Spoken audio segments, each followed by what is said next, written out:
Tom Campbell here. If you find something of significant value in our videos, please consider supporting their production through our Patreon account or through a one-time donation. The links are in the description below. Thank you and enjoy the video.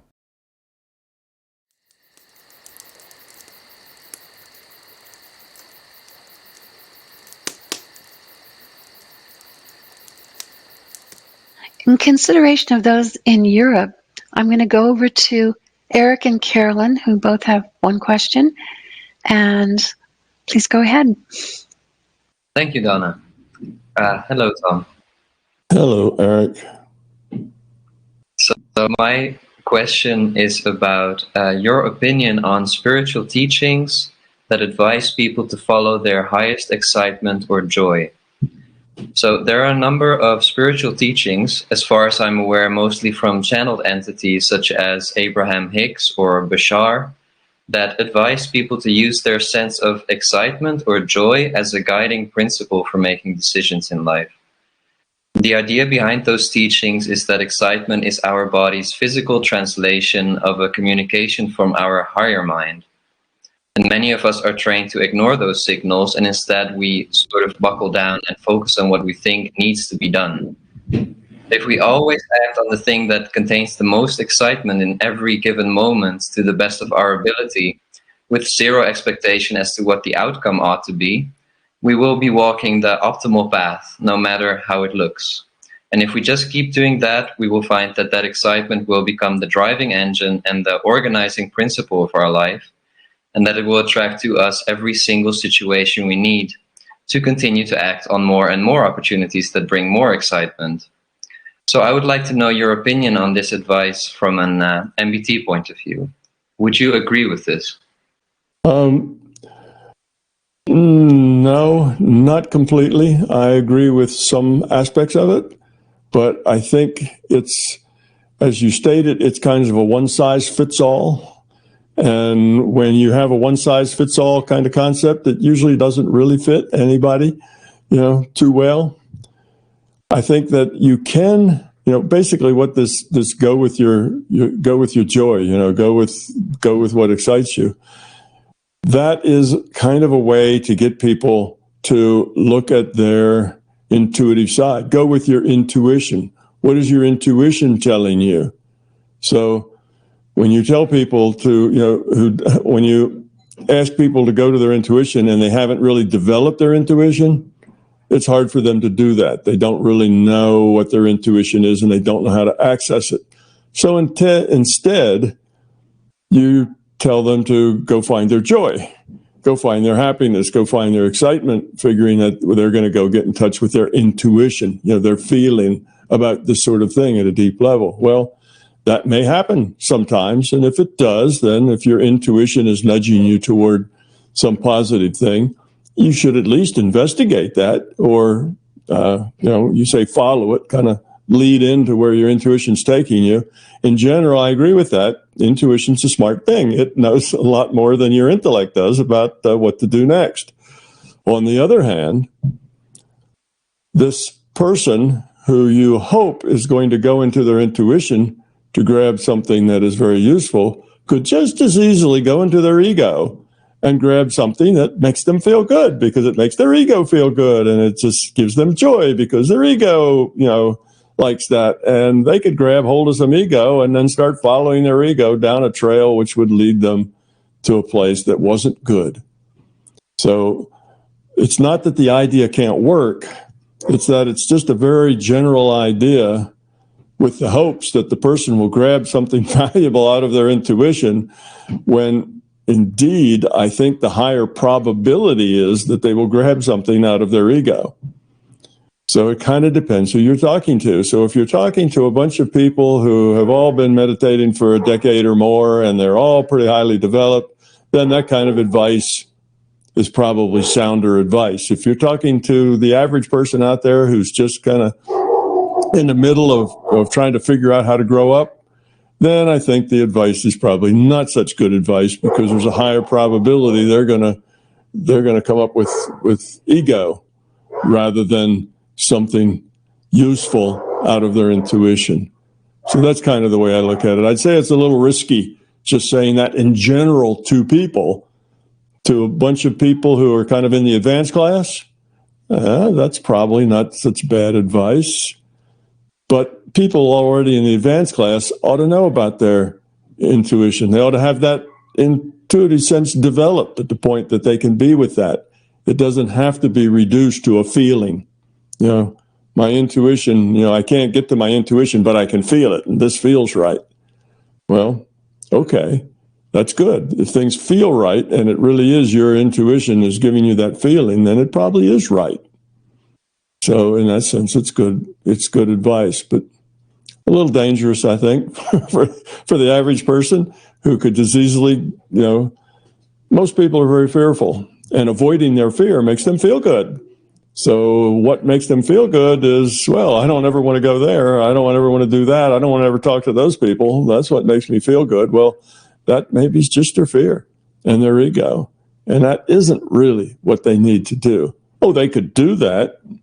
We call that avoiding problems, but it won't necessarily lead them to growth. It maybe will lead them to a life that has less challenge in it, but it won't necessarily be growth.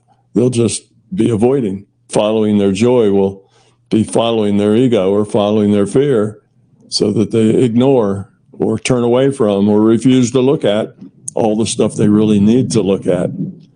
You see? So that would be my issue with it.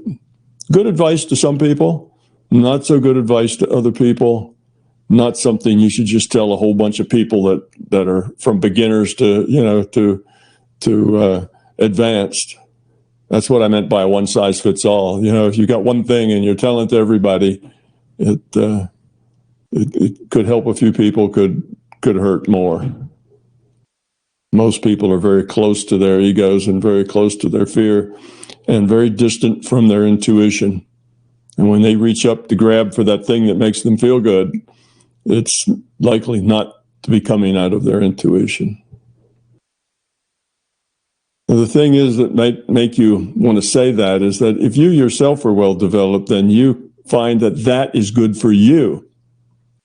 You see, so you're a developed person and you have a bigger picture.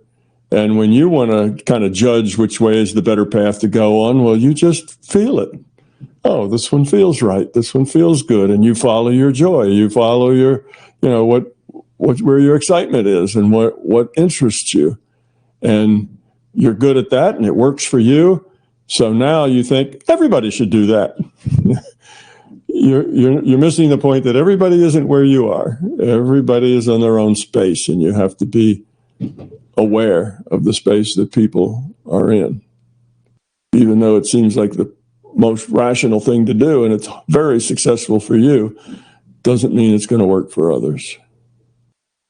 And it's not helpful to tell somebody else, and they say, "Well, I did it, and it got me into trouble." And then you say, "Well, of course, you really didn't do it.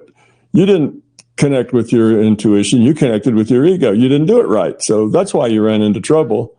But see, that's not a helpful way to teach, I don't think. I think you have to be a little more aware of individuals. So that's just my one kind of, the downside of it. I would get it's got a good upside too, but it's got that downside that one should be wary of. All right, yeah, that makes a lot of sense, and I'm glad you clarified that. Did you want to ask a question? Mm-hmm. Okay. Hey, Tom. So I need some advice on a situation that I went through lately with a friend that has betrayed me and was and I can understand how I got into that situation because I made some fearful decisions but I trusted him with some money investment, and when I figured out that he betrayed me, I wasn't even so surprised because my intuition already knew kind of. But then I was trying to deal with the situation in the right way, but I didn't know what the right way really was because it was just Yeah, confusing because he was telling me like a lot of lies about it and making up a lot of stories, and it all didn't make sense. So in a way, I thought he's just trying to do that because I'm so right-brained and I'm kind of naive anyway, so he can do that with me. So in a way, I wanted to tell him that I'm able to see that it's not logical what he tells me, and that I know that he's betraying me. And on the other hand, like, I didn't want to get in a fight and a conflict because I also know how my own fearful decisions has gotten me to that point. So yeah, just wanted to have some advice on how you would deal with a situation like that. The way you should approach that, Caroline, is first look for your lessons. Okay, look for your lessons. You said some poor choices, on your part, led in that direction. Think about those. It's one thing to say, all right, I see I made some bad choices, but think about those and think about why did I make that bad choice? What was it in my mind? What was it in my feelings or sense of reality, whatever it was that led me to make those bad choices? Why did I make those? That's an important question to ask.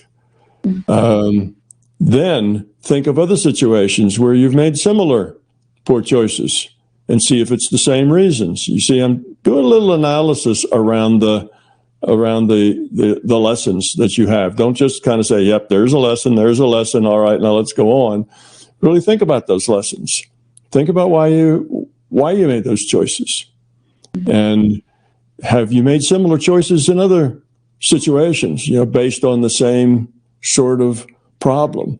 And how would that change the way you make choices in the future?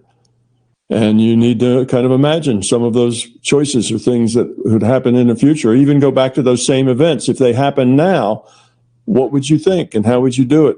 So you can spend some time working on the lessons. Whenever things go wrong and you kind of end up in a negative space, there's lessons. And if we just nod at the lesson and say, and go on, we don't learn so much.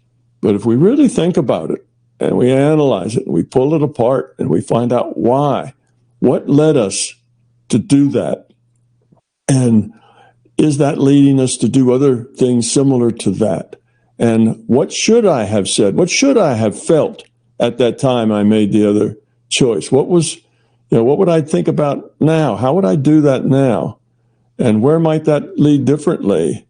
And spend a week or two following those change of events. That will help you grow much more quickly than just jumping back in and having another experience. Think about it. Now, the other thing that you should do is once you come to that idea that you kind of understand your lesson, you've learned what you can learn from it. Now you think about the other person. Is there something there that if you told them, it would help them learn from it? Or would it just turn on more ego, more flim-flam, more this, more that? Would it really help them? And if the answer is no, that it probably wouldn't. They're not in a mode for being helped. They're not open to seeing things differently. Then there's no need to say anything. There's no need to make sure that they know that that they've messed up. That's your ego. Your ego wants to say, I caught you and I know what's going on. And I understand these things better than you think. And, you want to do that, but that's just your ego. And your ego wants to kind of, in the best of cases, your ego just wants to kind of crow a little bit about, it figured it out and it's not going to be duped and so on. So that's a bit of and in the worst case, it wants to get even. It wants to get back. I don't think you're in that space yet where you want to get even, but you need to just let it go.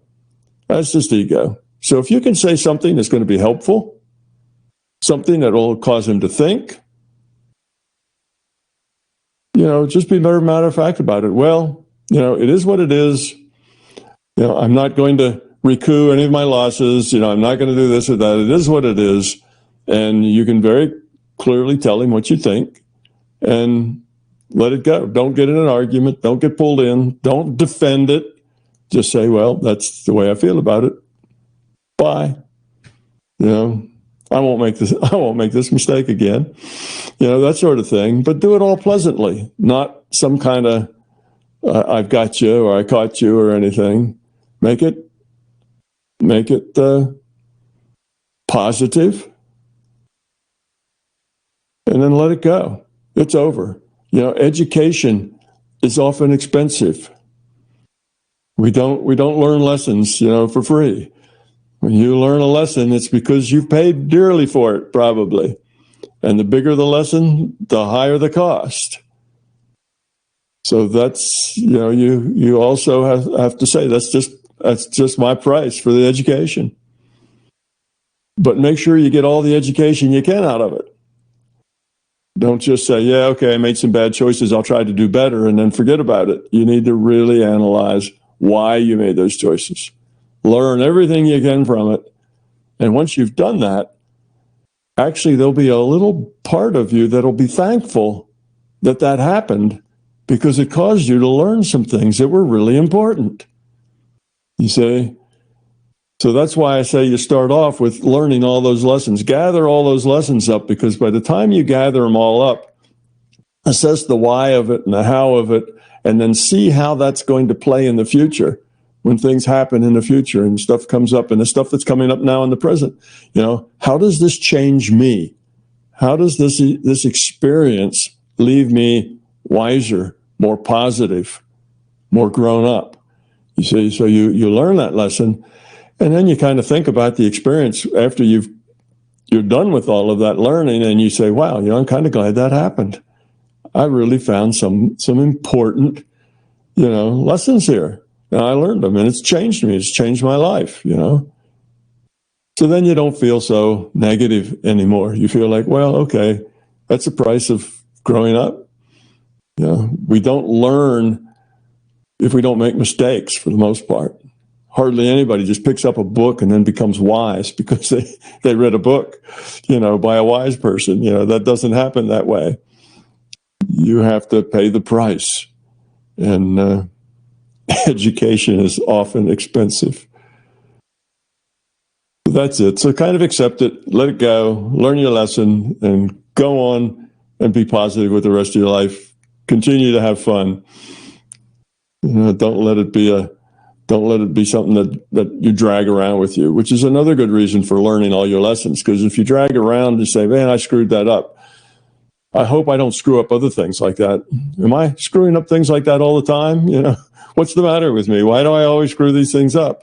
If you drag that kind of stuff around, it's just going to be negative, and it becomes a load to carry, and you don't want any of that. Just squeeze every drop of learning out of it, and then let it go. It's gone. And you feel good that you learned something and that you're different now. So that's the way I think to approach those kinds of things. Accept it. Learn from it. Go on. You don't have to teach him anything. You don't have to point out to him, the error of his ways, or how, that you caught him, or that you're smarter than he thinks, or any of that sort of stuff. Just, it was the cost of your lesson. Thank you very much. The end. So that's what I would, that's the way I would approach it. Does that help you any, Caroline? Yeah, that helps a lot. Yes, thank you very much. I think that's basically part of every challenge, right? Like you have to learn out of every challenge, and that's really all that I can apply basically on every challenge. Yeah, everything, particularly the ones that bite. The ones that hurt a bit, the ones where you feel like you've been taken advantage of. Or somebody has you've done something like that. Those are the ones that have the most learning in them. The ones that are kind of trivial, that hardly even catch your notice, well, there's not a whole lot of learning in there. It's the ones that really give you a smack that that you learn a lot from. But then when you learn from them, the smack's worth it. It's really worth it. That's the whole point, is growing up. And if you grow up from everything like that happens, then you will be wise very soon. Yes, thank you. Yeah, it's interesting because it also made me think of incidents where I have taken advantage of somebody else, and then I felt bad for it because wow, it does feel really hurtful. And then so there's definitely a lot of lessons in there. So. Yeah. But I say take weeks or months. Take as long as it takes until you feel like you squeezed every possible lesson out of it. And it could take a fairly long time before you get them all. But explore all of it, and explore it in detail. Your motives, what you did, why you did it, why you said what you said, why you react the way you react, why you felt the way you felt, just the whole thing. Everything about it. The way you've done similar things to other people. You just go through the whole thing until you realize, until it changes you. You'll feel the difference. When you feel changed, you will know that you're different now. And you want to continue to get as different as you can. And when you're not different yet, it's just baggage you're carrying around. Okay, it's just stuff. These are my experiences, and you carry them around with you. But once you've learned from them, it's much easier to let them go. They kind of nag you until you learn from them. Okay, seems like I have a lot of work to do. Yeah. Don't we all? Thank you very much, Tom. That was very helpful. All right. This one question at a time is working really well. It looks like we may come back around again to let you ask your second question. Right now, we'll go to Gary, who's in the UK. Go ahead with your question, Gary. Hi, everybody. Can you hear me okay? Yes, hear you just fine, Gary. Hi, Tom, and apologies for the lockdown hair. My hairdressers at the moment here in the UK. Okay, first question. Tom, you've answered aspects of this question many times before, so I'm sorry about that. So I hope my variation on it introduces a new angle for some people listening. You say that probability can be moved only within the range of possibilities inherent in the limitations of the rule set. So in a particular scenario, my focused intent might move the probability needle towards my desired aim, but it still won't happen if within the parameters of the rule set it is impossible. I might move the probability of an outcome by orders of magnitude even with my intent, but if it lies outside the limitations of the rule set, it still won't actually happen. At the same time, you say that in a digital reality, anything is possible, but just not probable. But it appears there are exceptions to that rule, and you sometimes refer to crop circles as one such example. The rule set, as we understand it, says that crop circles should not be possible. Nobody knows how they occur, and logically, they make no sense. And yet there they are. You explain this by saying that sometimes the LCS will do something just to make us realize that reality is much bigger than we think it is. You've also said about MBT that so far, although you are always looking for them, there are no questions which have arisen, and there are no paradoxes in physics that cannot be answered with your theory, which appears to make your answer to the question about crop circles akin to those who conclude about such things that God does it. Is this not an example of a paradox that is not answered by MBT, but only by your own speculation? Yes, I would agree with that. Right, next question. Yeah, no, that is a good point. That is, when I say that crop circles, and I generally say it this way, are likely, I use the word like likely, the larger conscious system just giving us a little wake-up call, a little nudge to see the world, kick us out of our rut of the way we understand that things work, because here's something that we just don't understand how it works. So it kind of makes us think a little bit about the nature of reality and what the possibilities are. But that is, all the things I say. That's Tom Campbell's opinion about the way things work. That's not a fact. So one should be aware of that. Yeah, that's a, conjecture can come in all sorts. We talk at one end, we have wild conjecture, which is something you don't have much evidence for at all. You just kind of make up. That's called wild conjecture. But then you have conjecture that's based on a lot of information. There's something that makes sense. It kind of fits a pattern, fits a theory, has a reason behind it. And then but it's still conjecture. It's just more reasoned conjecture. And science mostly tends to work that way. We don't talk about laws anymore. We talk about theory. So there's the, quantum theory, and there's relativity theory. We don't talk about the law of quantum physics and the laws of relativity. We used to do that back in Newton's times. We had Newton's laws, and we found out they weren't laws at all.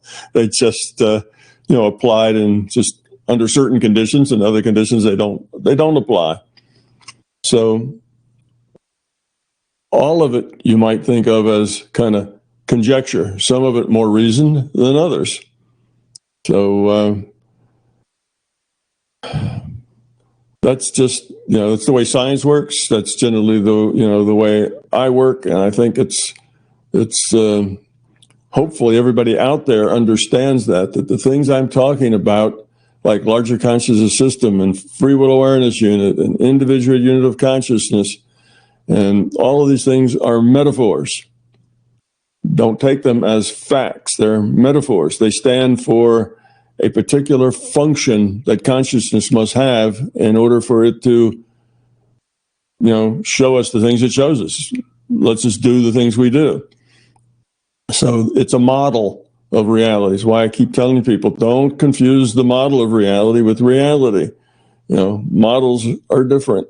It's a theory of relativity. Don't confuse the theory of relativity with, the nature of reality. These are different things. So in that sense, the only reasonable, in my mind, and according to MBT, the only reasonable explanation for things like crop circles occurring is that this is a digital simulation. It's easy to do in a digital simulation. It's not really a hard thing.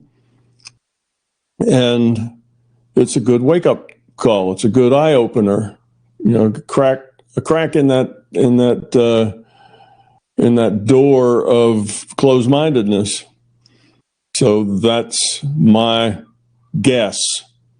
It's my opinion of the best explanation I can come up with. Now, other people come up with other explanations, like aliens do it. Well, aliens do it still has some problems.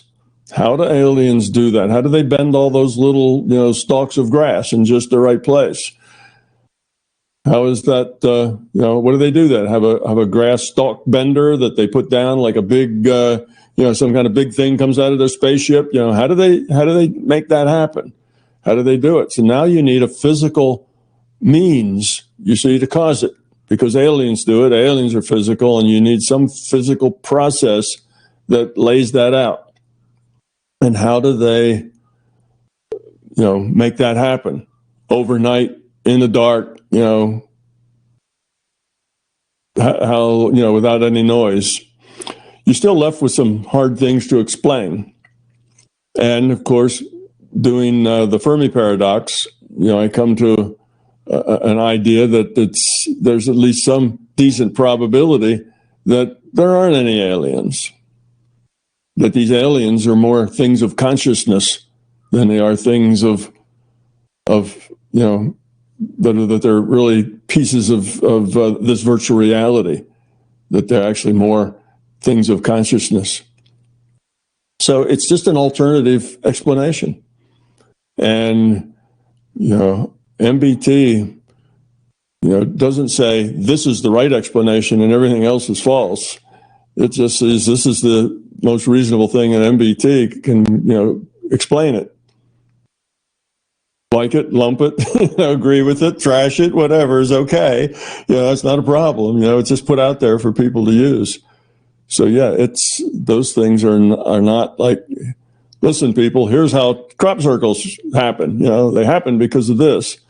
I try very hard never to take that kind of an attitude. I usually use words like it's likely or it's probable, or at least this is one way that it could be explained, kind of a thing. Because it's just arrogance to think that you know everything. So you realize you don't know everything, and if you don't know everything, then most of what you say is an opinion. There are very few facts in the world that any one person would know. There's very few facts. There's a whole lot of opinion. Yeah, thank you, Tom. Mm-hmm. All right, Cheryl, please go ahead with your question. Hello, everybody. Love all the questions. This has been a good conversation today. My question is around pretty much following the same line as Caroline's a little bit. Last month, I had asked a question about a fear that I was actively working on, and it was still in the pretty rough stages, so it was difficult to get it all out there, but Tom did help me with it. And I left there and I went and started working on it. And this, I asked you about this one as I was having a very hard time with it. You said you need to go back there and talk to the little girl that experienced the trauma. So that's what I did. I addressed it in meditation. And then, like a miracle, people just started coming out of the woodwork to help me. I counted 5 people who were there just at the right time to help me encounter this fear so I could get rid of it. I even had a friend say, I know, I will wear the scary thing to your house. Then you can know I'm not trying to hurt you. And that's what they did. They would show up at my front door and I would open the door and there they'd be. And he'd say, oh, and then I would say, oh, you're my friend. You're not trying to hurt me. And then I'd shut the door and they'd leave. Over and over they did this until I was finally able to look at it without feeling the fear. It desensitized a big piece of it. And there was just all this help. I was wondering about, as I've worked with some of these fears, some of them, this one was definitely more intense than some of the other ones. And what I noticed is that when you're first going into them and you're trying to feel around, I have to find the fear before I can work on it. If I don't know what it is, I can't. So once I know what it is, I start feeling around for it and trying to pull it out by the legs. And then what I notice is that the way that part feels is pretty rough. But then right after I start figuring out what it is and start piecing together what I need to do, and it seems like the system starts giving me experiences one after the other in rapid fire succession that are specifically designed to help me work on that fear. People, places, and it just starts stacking up together. So what I was thinking is that, and this has happened on some of the other fears that I've worked on. It seems to me like it just is awful at first. And then if you give the system time to kind of click in with it and with you, then it starts setting things up to kind of help you out. And if you just hang on a minute before you're, running down the street panicking with it, just give it a minute and let the system click in, because it will send you things and people and things that'll help you with it. And it starts feeling a lot better really quickly. So, there was times I was getting ready to give up on some of these things because it was just so intense. And wouldn't it help if others knew that help is on the way, and when you're really in the thick of it, well, help is really on the way. And because on this fear, I didn't get just 1 or 2 people helping me with it like I did with the big dog fear. It was just like all these people come around. Hey, Cheryl, here, is this scaring you now? And some people, they didn't even know me or anything, and they ended up helping me with the fear, and they didn't even know I was working on the fear. So I think that what I've learned through some of this is that when I'm feeling around for it and I'm trying to pull it out by the legs, that it feels really awful there. and right at first, but then giving it time, the system will help. So could you talk about that and maybe, Sure. Okay. Sure. That's, when you talk about, you're trying to find it and recognize it. Okay, that takes courage in itself, because normally what people do with fears is ignore them and turn the other way and, deny them and make excuses for them and everything else. So it takes some courage just to want to go after it. And then when you feel like, all right, now I see it, but I don't really understand it yet, so that's your grab it by the legs and pull it out. That takes more courage. Well, if you show courage twice in a row, that means you're serious. That means you really are serious trying to grow. It's not something you're just doing on a whim or whatever. You're working on it in a serious way. When you're serious about growing, the system's always going to help you. The system's always going to help you. And when you have that intention of, I'm going to beat this thing, I am going to pull that fear out, and I am going to deal with it.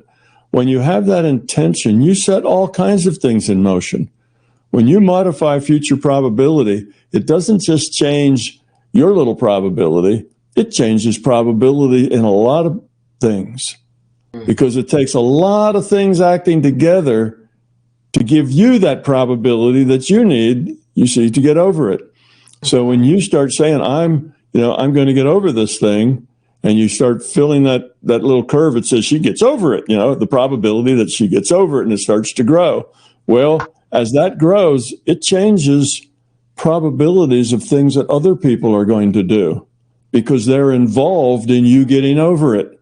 So as you raise that probability level, connections get made in many ways, many places. It reaches out and touches all sorts of people, you see, and you never know how that's going to fall together, how it's going to come to you, but it'll always come to you some which way.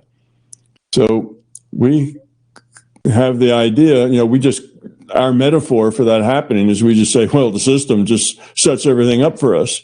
Well, in a way it does, because the system wants you to succeed. But in another way, it's also just part of that probability thing. Everybody's consciousness is connected with everybody else's. You change your probabilities and it affects other people. You see? And those other people get nudged to do things that help you realize and actualize what you want to do. It's just the way it works. It spreads out. So if you have on a negative side, you have to be careful what you wish for, because you don't know what mechanism it might take to get it. You may say, oh, what I want is, $100,000. Well, it may be that, somebody dies and you get that in a will, and then you say, oh no, I didn't want it that way. I didn't mean that. Well, you have to be a little careful, because when you change things, then it modifies probabilities all over. So your probability is entwined with others. We're all netted. We're all entangled. And however it comes together, it's just the way the system works. It's the way this conscious system works. So we are all in this together. We all are interacting with each other. You are not really an island, all by yourself. And it's just becoming aware of those interconnections that is part of the growing process. You start to realize that you are connected to all sorts of people. Not intellectually, that's not how it works. But in that intuitive side, all kinds of stuff is going on in there. All kinds of communications and things are happening over on that intuitive side that's outside people's intellects, that you do things to help other people, with their, probabilities that they're trying to do. And you don't know that you're doing that. It just comes to you to do that. You make that connection, but that's all because of the interconnectedness that we have all the time. That's part of this web of interaction that we live in. So we are very positive people, and we bring all kinds of positive things our way. We're very negative people, we bring all kinds of negative things our way. You see, because we are reaching out and touching all sorts of people, things, situations, and all of it is changing a little bit as we change, because we're a part of it. It's a part of us. We're all part of this big system, all interconnected. So it's not just that the larger conscious system is sending you a lot of benefits because you've been a good girl and you're trying real hard. Yes, that's true. And the system can do things, like that, because like synchronicities, a lot of synchronicities are the fact that there's an event that could be useful to you, and there's a lot of uncertainty around it. So the system can go in and manipulate around that uncertainty to make that event fall out just the way you need it, and then it becomes, oh, look, just exactly what I needed when I needed it, a synchronicity. Well, the system can arrange that as long as there's enough uncertainty for it to do that manipulation and have nobody notice. Right. And most of life has a lot of uncertainty around it. There's so much uncertainty everywhere in our interactions and things that we do that can happen. But yes, it really is a fact that we are entangled with each other. We're all in this together. That's true. That's why when people are being particularly negative, to get angry at them, call them names. This isn't helpful. We're all connected. Let's help heal them, not beat them. We don't want to smack them. We want to help heal them. So we want to, at best, not aggravate the situation. Even if we don't know how to improve it, we could at least not aggravate it. So that's what's going on there. That's why you get that, and you will continue to get that, because that's just the way this reality works. The system does want you to succeed, and we're all connected. We're all part of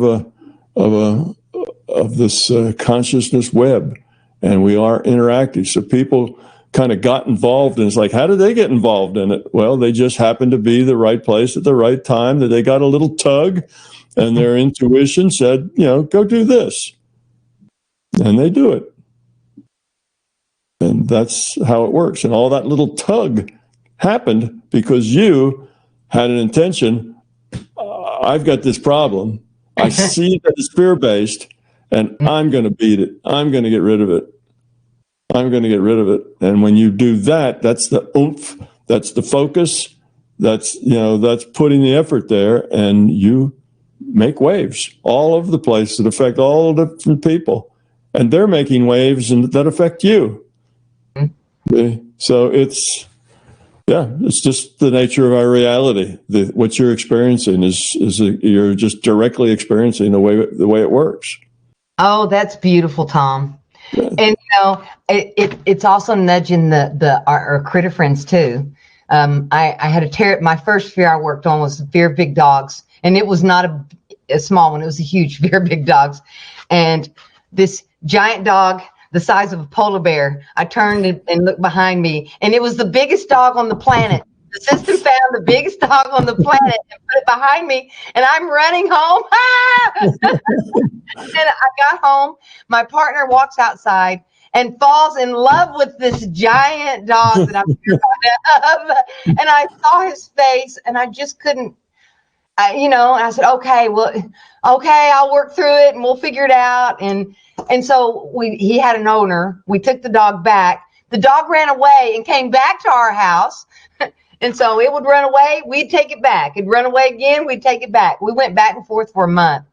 And then my husband he went and asked the man. He said, can we please adopt Carl? And he was in a crate the whole day. And with us, he doesn't have to be in a crate. And he lives the life of leisure.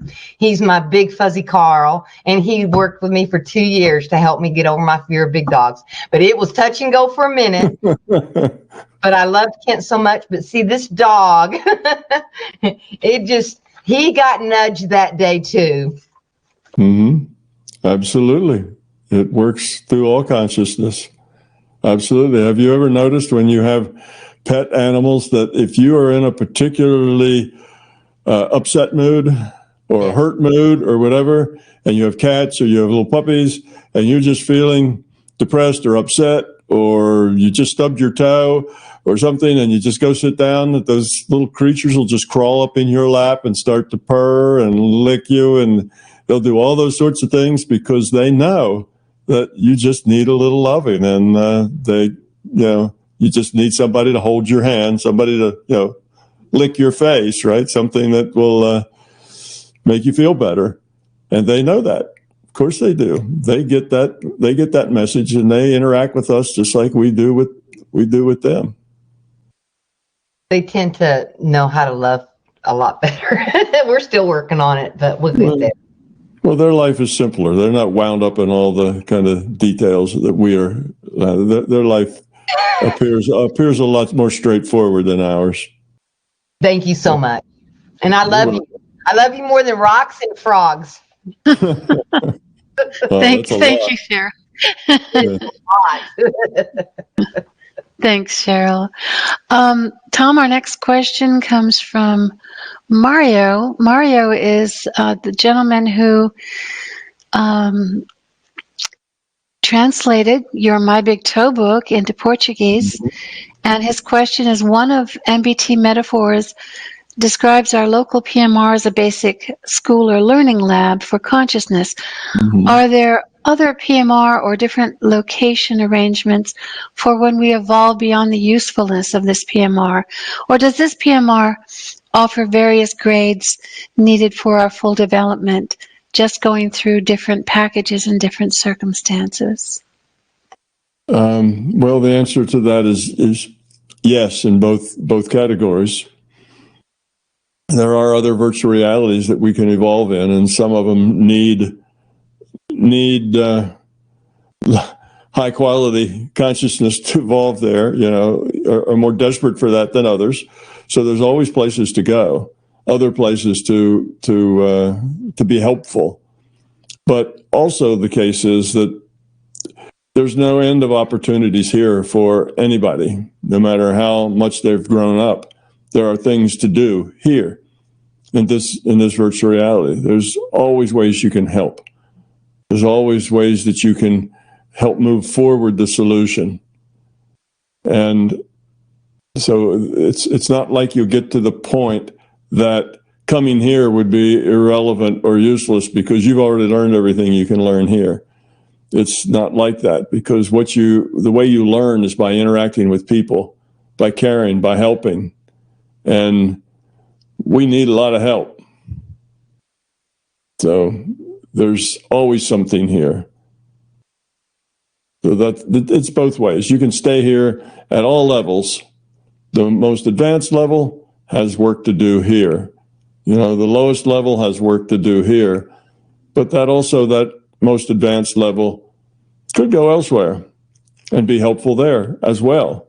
And for that matter, down at that lower level, they could go elsewhere too. There's nothing that forces them to come to this VR. They could go to some other VR. If they just refuse to go back to this VR, they would be offered some other VR. What they'd find, though, is that the VR you pick isn't what makes the difference. What makes the difference is who you are, because you're going to interact and be challenged no matter where you go. This VR that we are in is not a particularly hard one. It's not a particularly easy one. So you're not going to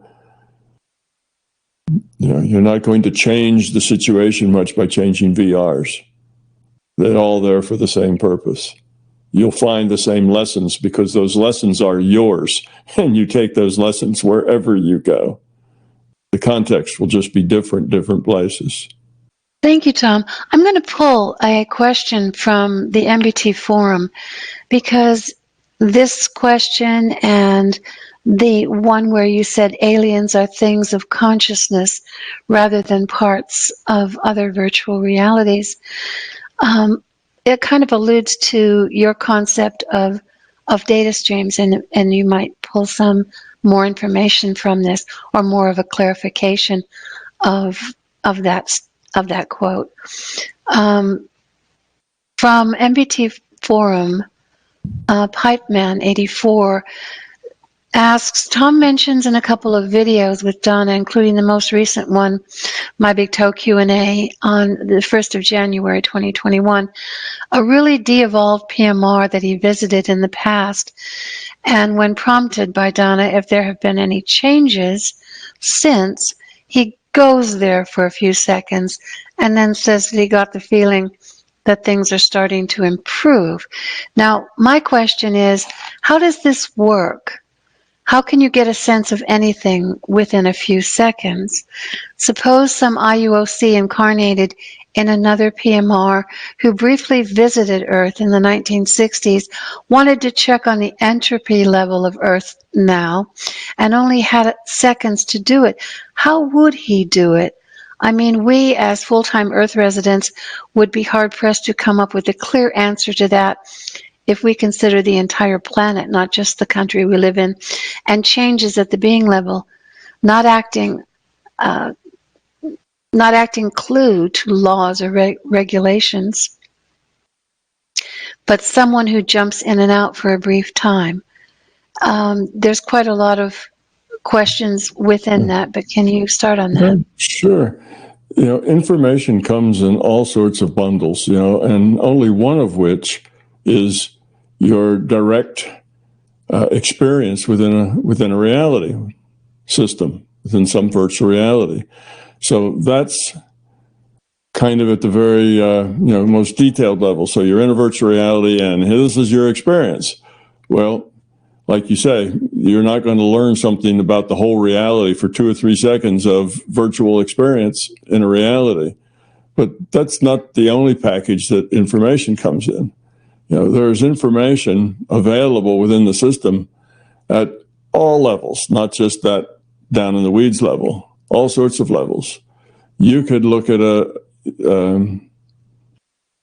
I'll try to be general, and then I'll be more specific of exactly, what I did and how I did it when I did that. But generally, the system will give you updates at any level you wish. In other words, you could say, okay, system, in 25 words or less, explain, the rise and fall of the Roman Empire. And you would get something in 25 words or less that would kind of give you the general gist of it, but it wouldn't give you a whole lot of details because it's a very complex subject.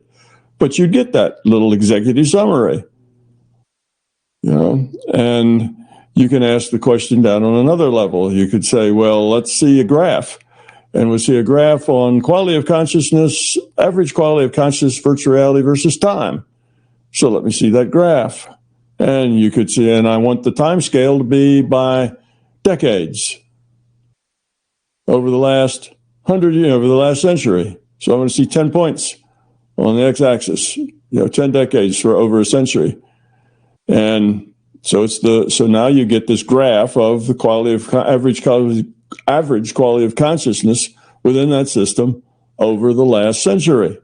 So it goes back 100 years and gives you every 10 years since that. So you see it might go up, might go down, might go wiggle, waggle, you'll see whatever it happens.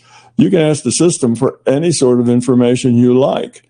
And the system is pretty good at gathering that on the fly and gather it up for you.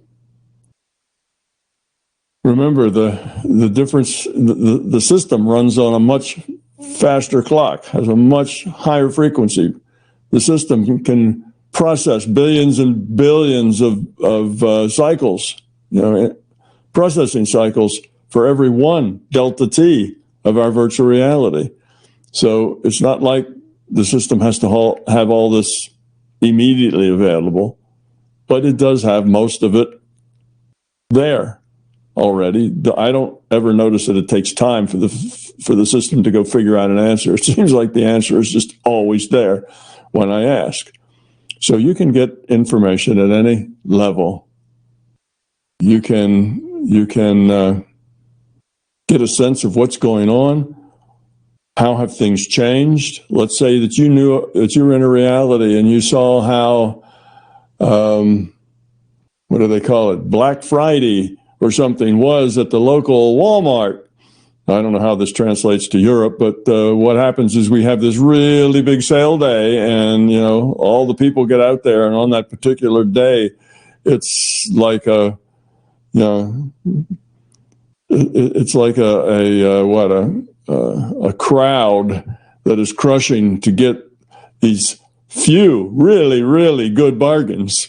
But there's not too many of those. You can get something that costs $1,000 for only $300, but we only have 10 of them. So the people try to get one of those 10.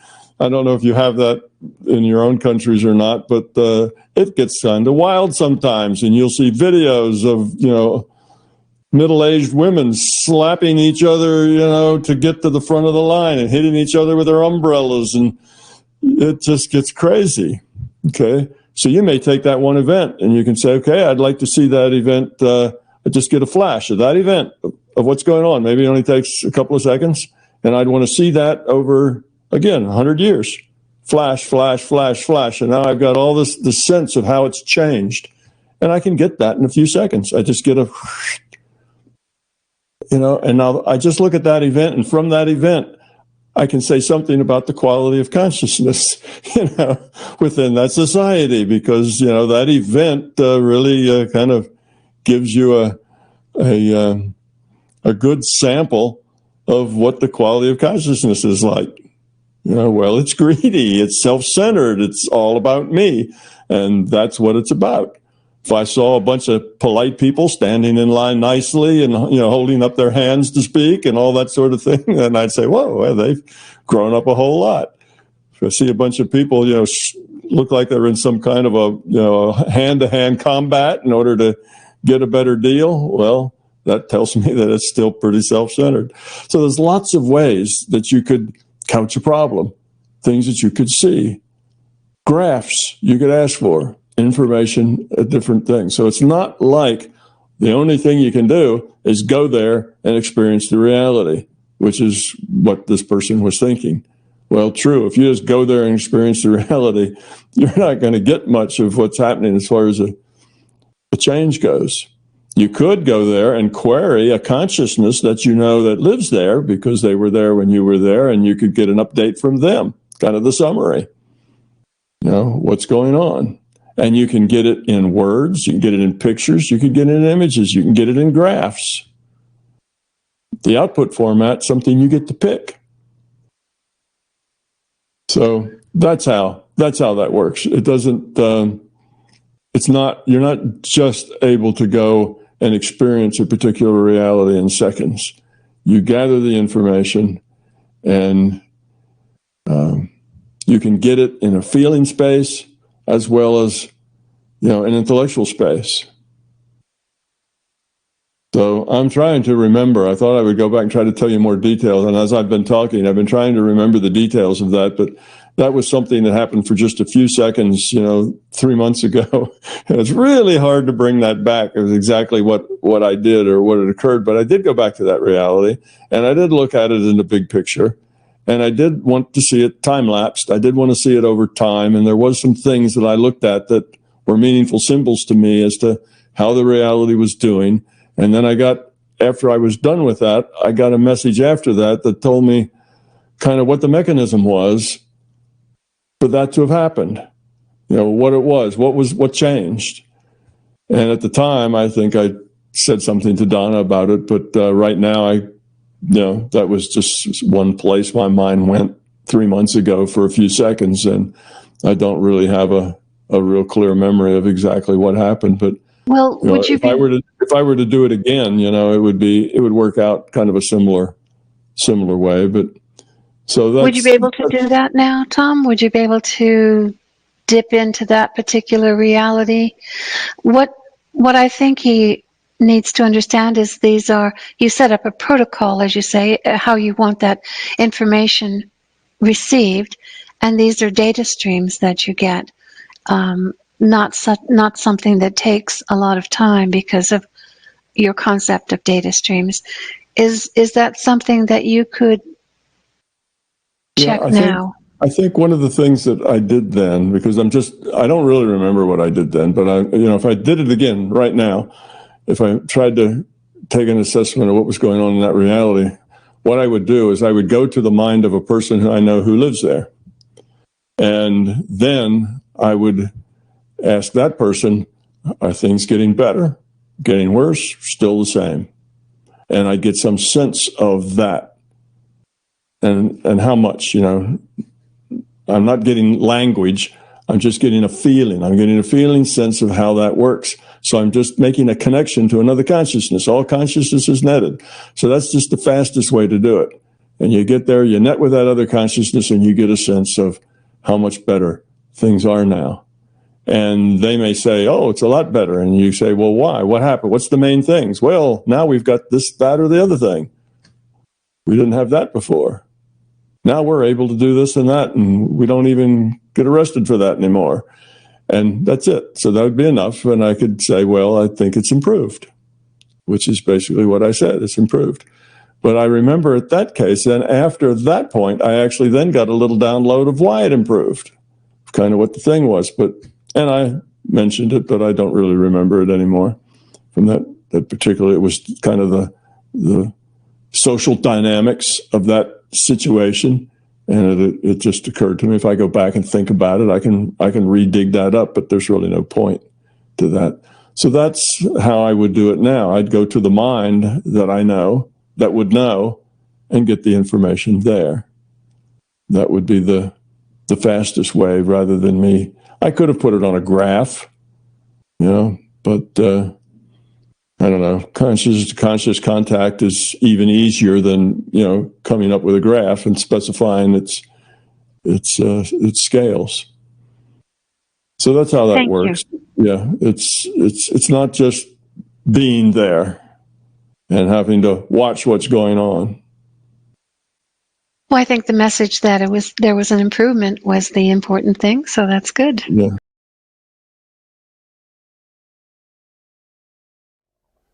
Tom Campbell here. INMBT Events. Hope you liked this video. We now have well over 1,000 hours of free video on this user-friendly, ad-free YouTube channel.